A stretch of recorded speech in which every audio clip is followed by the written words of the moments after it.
Oh, the whole thing blew up. And I tell you the story of the flying man. All right, good. We got the flying man. He lit the jet of flame through over 100 feet outside of the exit of the tunnel. Well, they literally thought it'd just be a concussion. And then they would attack right in. Remember, originally they had Ferraro's regiment that they called, that was called the Colored Division. And they pulled him out and replaced him with Leadley's. Where was Leadley during the battle? Now, he was drunk in his bomb-proof. Where was, oh, is that where we put then? So, the thing went up. It was not just a little explosion. That whole Confederate line just exploded in the air.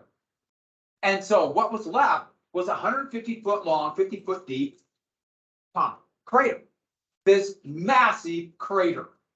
Thus, the Battle of the Crater, July 30th, 1864. This massive crater.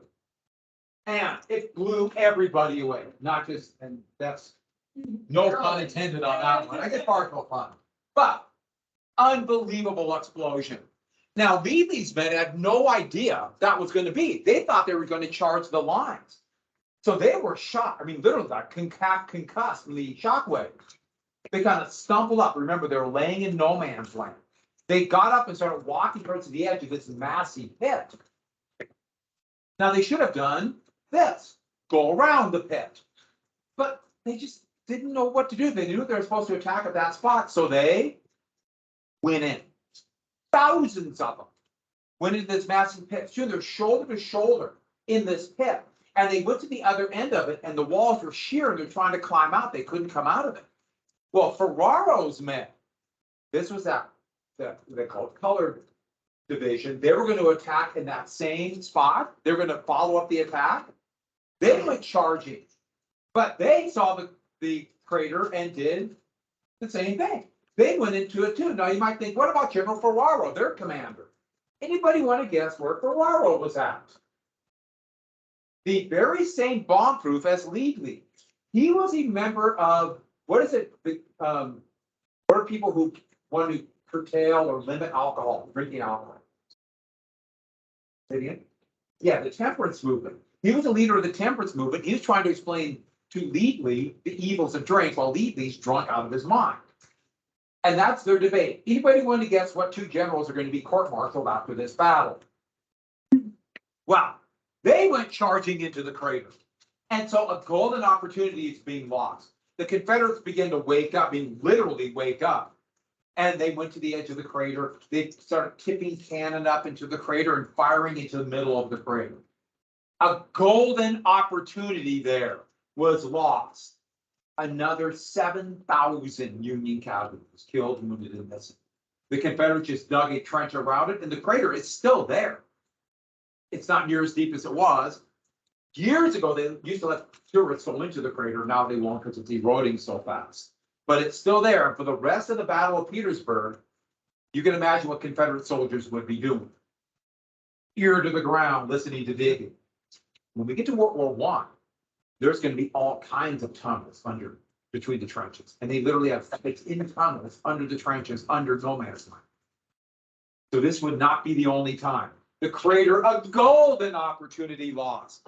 And it devolved into stalemate. Stalemate in front of Petersburg. They couldn't, after months of bloody fighting, about a month and a half of bloody fighting. Here is kind of the ruin along the line after the battle. These are Union guns. I like this picture. You can see the U.S. flag just waving. But so, the exposure time was so slow. But remember, they had to win before the election of 1864. And so what about the West? Well, General Sherman's responsible for the West, even though the West is Georgia. Okay, this map looked better than I thought it was. Then I put it up here like, yeah, I can't see it. So I got a better map. Before we get to that, facing General Sherman, Sherman had about 90,000 men in 3 armies. Facing him, the Confederate Army of Tennessee under Joseph E. Johnston, the same guy who was wounded and Lee took command. His wounds still leaked. He was friends with Sherman from the old army. He was a master of defense, a master. And he knew his job. Don't get his army destroyed and hold out until that election. So he's the Confederate commander. Confederate. Sherman's the Union commander. And so the plan was Sherman, trying to avoid an outright battle, did a series of incredible movements to outflank Johnston's army. Atlanta's about here. Here's Chattanooga. Here's Sherman's army. There's one rail line. And so along that line, that's where Johnston's army was. That's where supplies came from, Atlanta. Johnston's right here. Sherman did an attack this way, but then sent a third of his army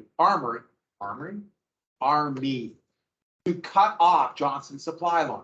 But Johnston realized it before it's too late and pulled back.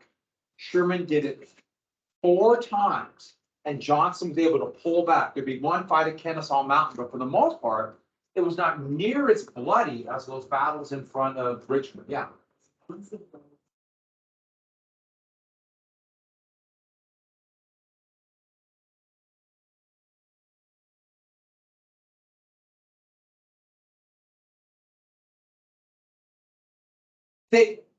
It was really hard to destroy a rail line at that time and make it not usable for a long period of time unless you destroy it. And those would be the things they'd be watching very carefully. But I'll show you how they would come up with a way to destroy the rails down the road. So the next time you want to destroy tracks around here, we got a track right here. So we'll do that for extra credit. So, but this is pretty high explosive, so it's really hard to do. And so this happened, eventually, they're right at the gates of Atlanta. Right to the gates of Atlanta. And my printing something for Western Civ, and I think it needs to be rebooted. It's printing like 1 page every 30 seconds. Every 2 minutes, I think. But here's the point about this. After a month and a half of fighting, not near the casualties as in the east, but Johnston is still holding out in front of Atlanta. And so it looks like another stalemate. It looks like another one. Atlanta, here's Palisades. I just wrote this up just for me.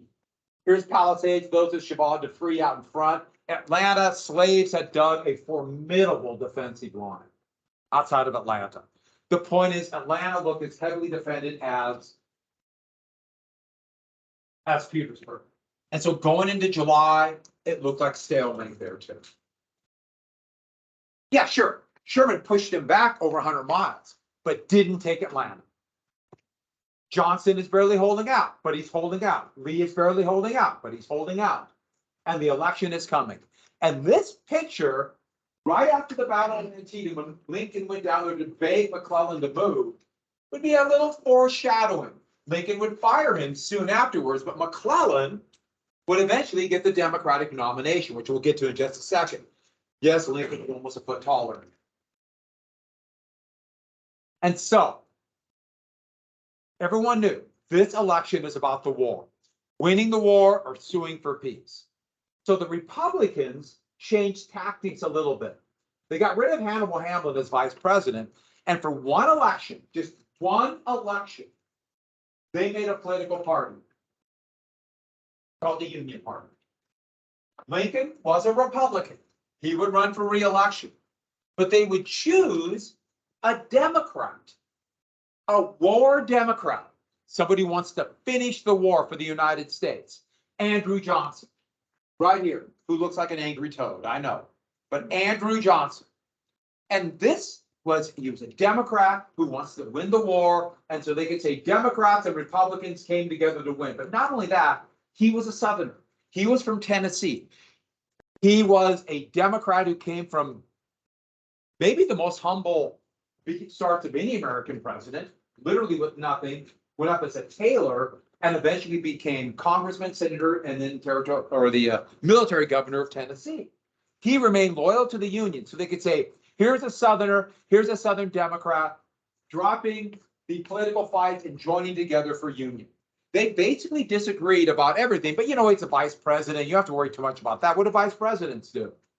Break ties in the Senate, and one other thing. This is what we call foreshadowing, and yes, we know.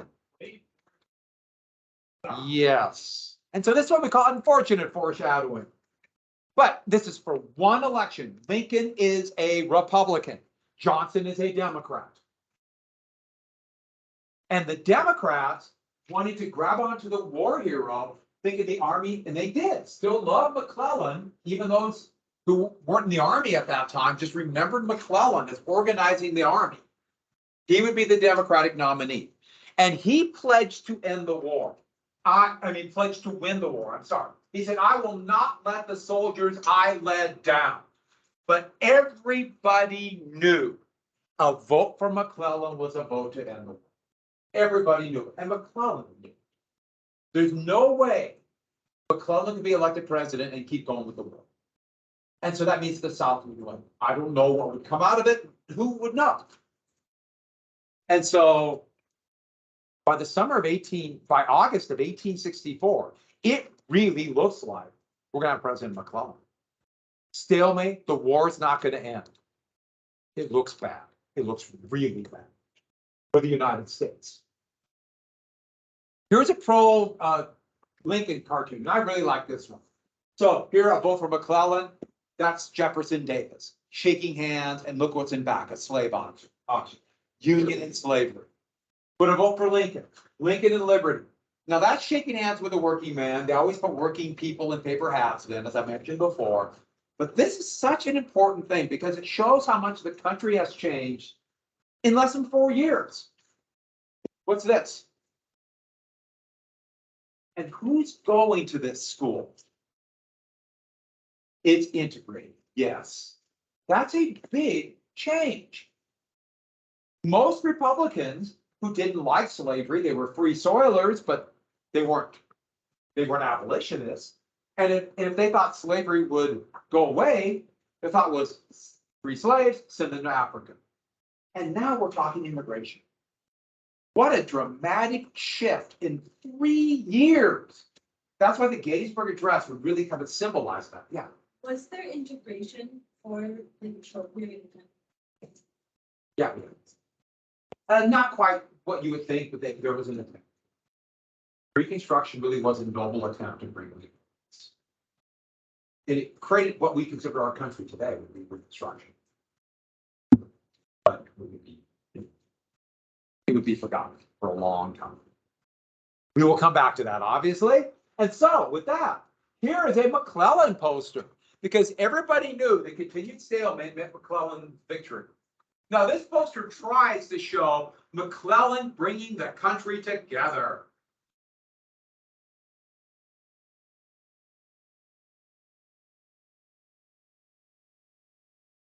So, implying that it's Lincoln and Davis pulling the country apart.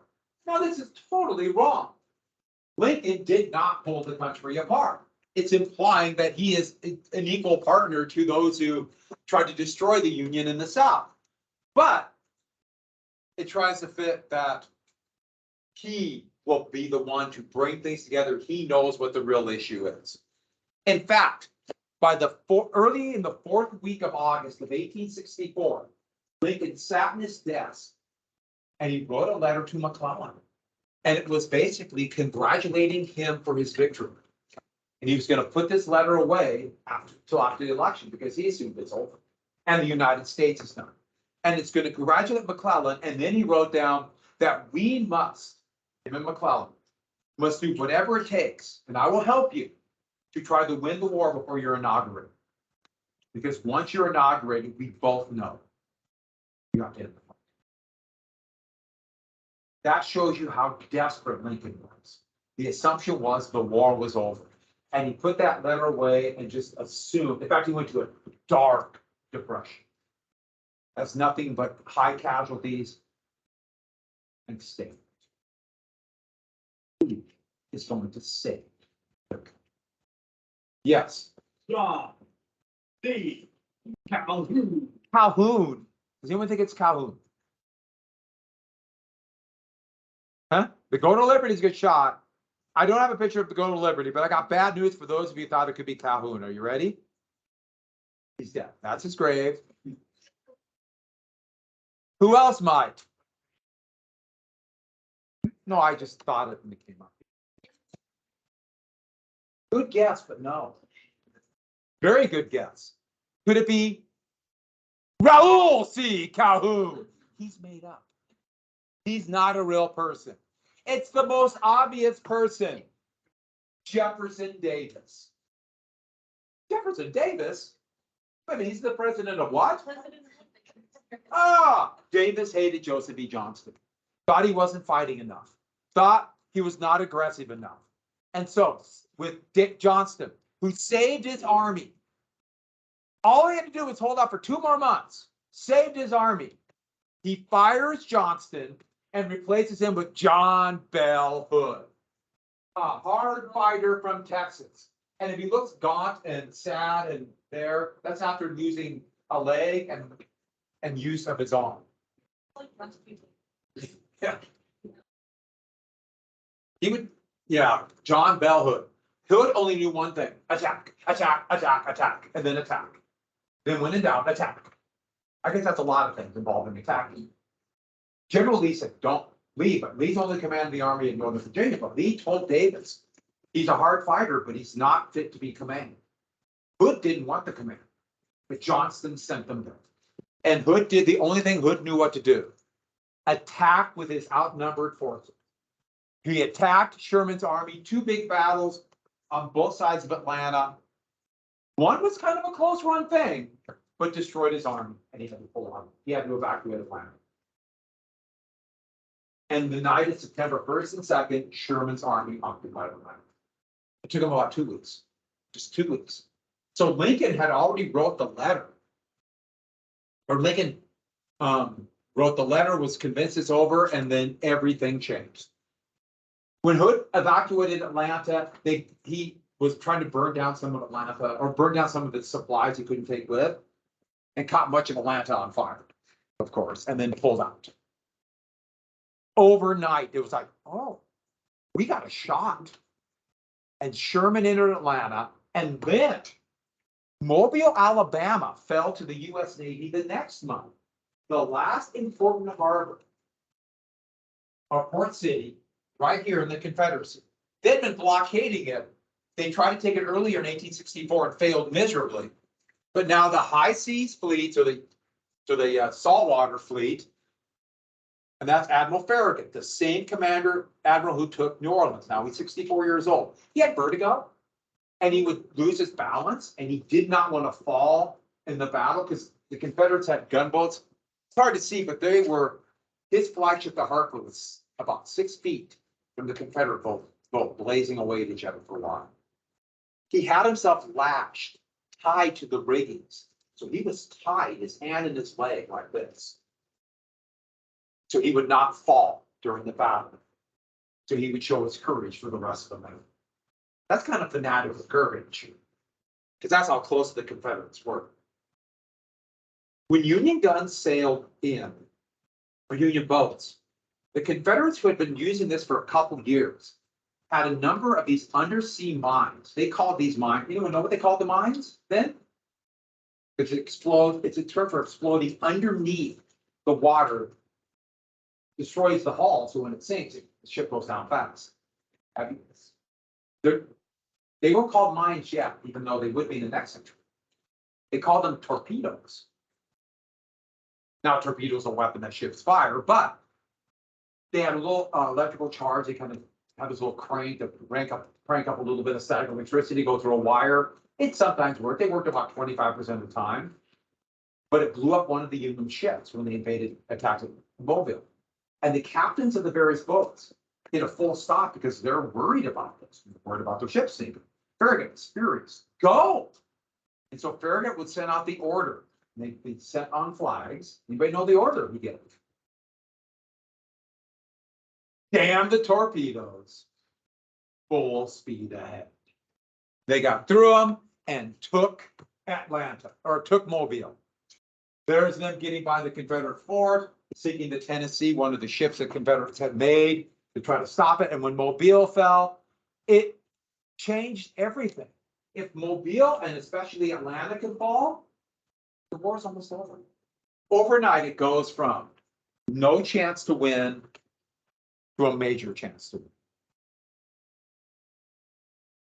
And thus, when the battle ended, or these battles ended, the election, which had started voting early, overwhelmingly went to Lincoln. Okay, I mean, 40. McClellan still got 45% of the vote. The states in blue, they're Confederates, so they could not vote. They left the Union. They're in states in rebellion. But Lincoln swept the states, swept the Electoral College. So the Army started voting early. They voted by mail. And the first election was widespread voting by mail. And they voted for Lincoln.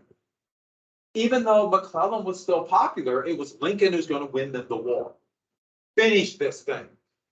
But look how many votes. That's a lot. Two other things. You can see them here. Nevada, solely created for one purpose, to vote Republican in this election. West Virginia, to vote Republican in this election. You live in a state that was created to vote Republican. Montana.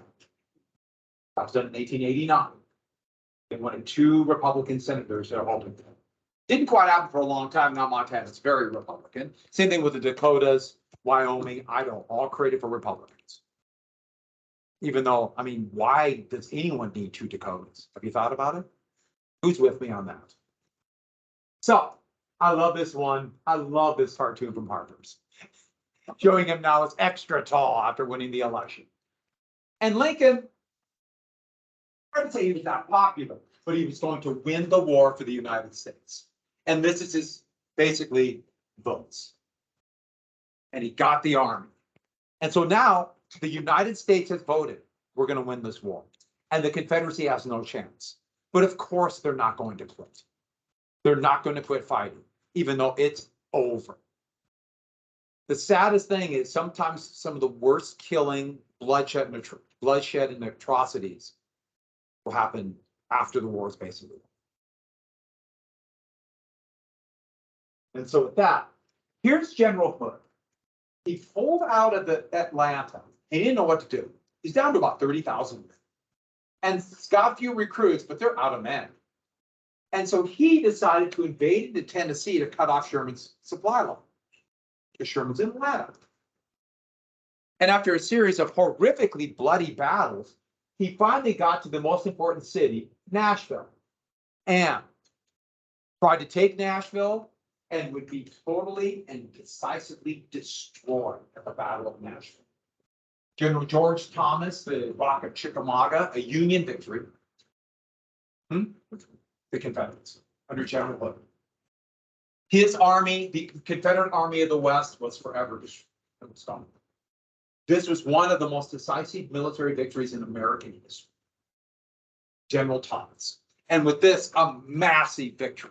Massive. The men, those Confederate survivors filtered east, but that army is done. For the most part. And so here's Sherman sitting in Atlanta. And he sent a letter to Lincoln with a proposal. And this proposal, it's not that it's brand new, but as technology changes, it becomes more deadly. In the 20th century, we'll call this total war. It'll be named by a German general named Erich Ludendorff. But total war. Guys, this is actually Sherman sitting at one of the Confederate palisades after Atlanta fell. That's a good, I like that picture. Sherman is thinking, how do we get the Confederates to surrender? Okay, we can't just win a victory on the battlefield and they'll quit. They're not going to quit. We have to destroy their will to fight. How do we do this? Yes.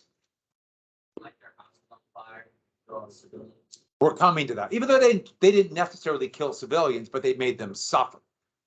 Now, he started with a large army on the right track. First off, we'll target industry and transportation, even though you're on the exact right track. They will kill some civilians, but it's more like make them suffer. Target industry, target transportation. And the blockade fit in quite well with this because this was starving them. If they can't produce what's left of the factories, what few factories they have can't produce weapons of war, they can't move them, they can't fight. Well, it's hard to knock out a factory, but what if you knock out the workers? Or make them eat so much? And so, what they said is everybody in the South has to be treated as an enemy, a combatant in this war. And we must make them suffer. Make them suffer so much. Starve. Lose family members. Terrorize them. Bring the war to them. They'll have a term for this in World War I. They'll call it the home. That, like, so.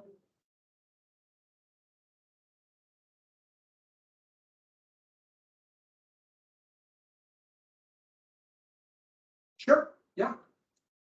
You gotta figure if you do it to them, they're gonna try to do it to you. And yes, it might inspire them to fight harder. And so this is Sherman's idea, and I gotta be very clear about it. You brought up the point, it doesn't work. Nothing ever works the way they think. But you're on the right track, yeah. And therefore, we gotta break their will. Hopefully, they'll revolt against their own government, overturn their government, force their government to quit fighting. So make it so horrible, so awful, or the soldiers at the front will no longer want to fight because their family members are being maimed and hacked and killed and threatened. Make it so horrible. In fact, yeah.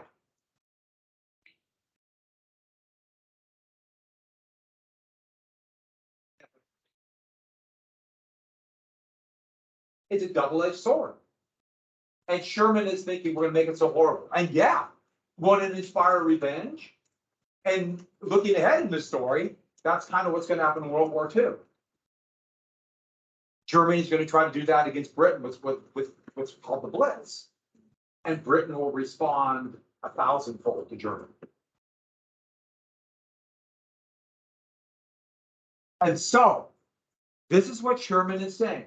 As much as he says, I'm a general, I command soldiers on the field, war is politics. It's politics. And if we're going to end the war, we have to get a political ending. Meaning that either the government will collapse, a political collapse, or they'll just have to quit fighting. War is politics. And I've said that before, and I'll say it again and again. Military, generals, the men on the ground, it's just an extension of politics.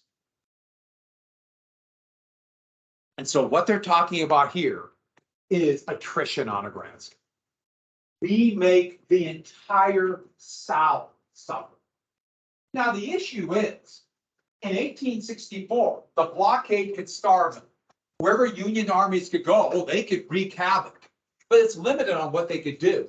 But they're setting the stage for how war is going to be fought from this time on. From this moment on, yes. What is attrition? Yes,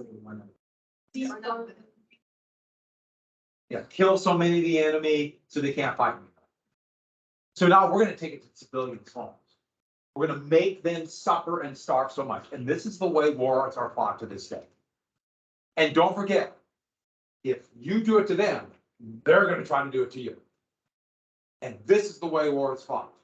To make your enemy suffer and hope they overthrow the government. And they're going to do it to you too.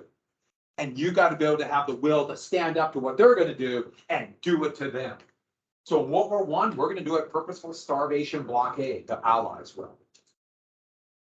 And keep it going months after the war ended to force them to surrender the way we want. World War II, significantly more civilians will be killed. And they will be targeted. Isn't that like why soldiers know? So, yeah.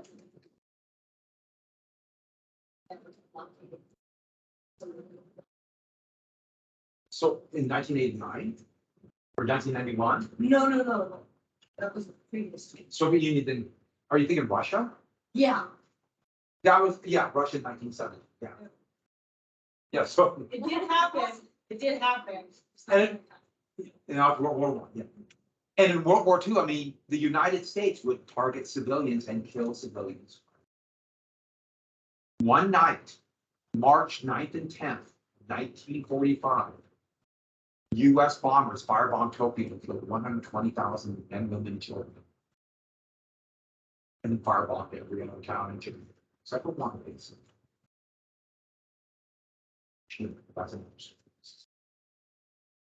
And that firebombing, well before the atomic bomb was built. Yes.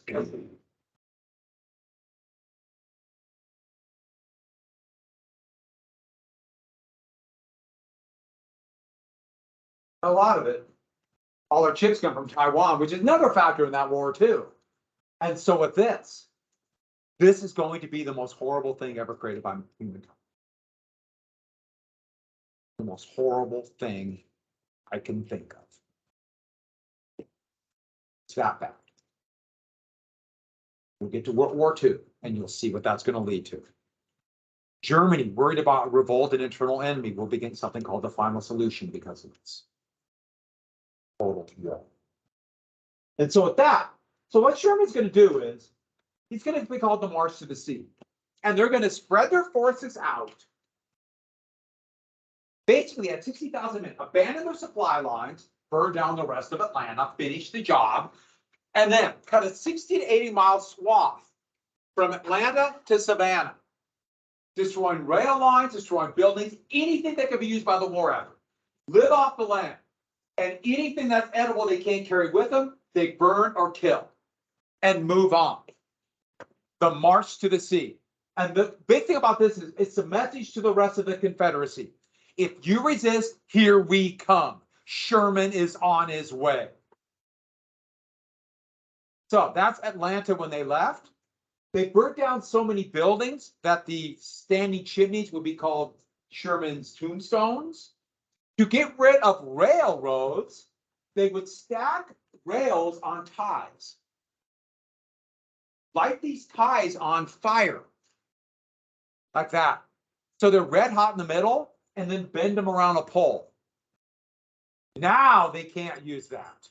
That takes a while, but the railroad is forever destroyed. Tomorrow then, the last little bit of the war, and then we start reconstruction. Sound good? Yeah, I like how you guys immediately came up with some of the flaws of total war. It doesn't not work. But everyone adopts it now in every war. What is Russia targeting in Ukraine? Civilians.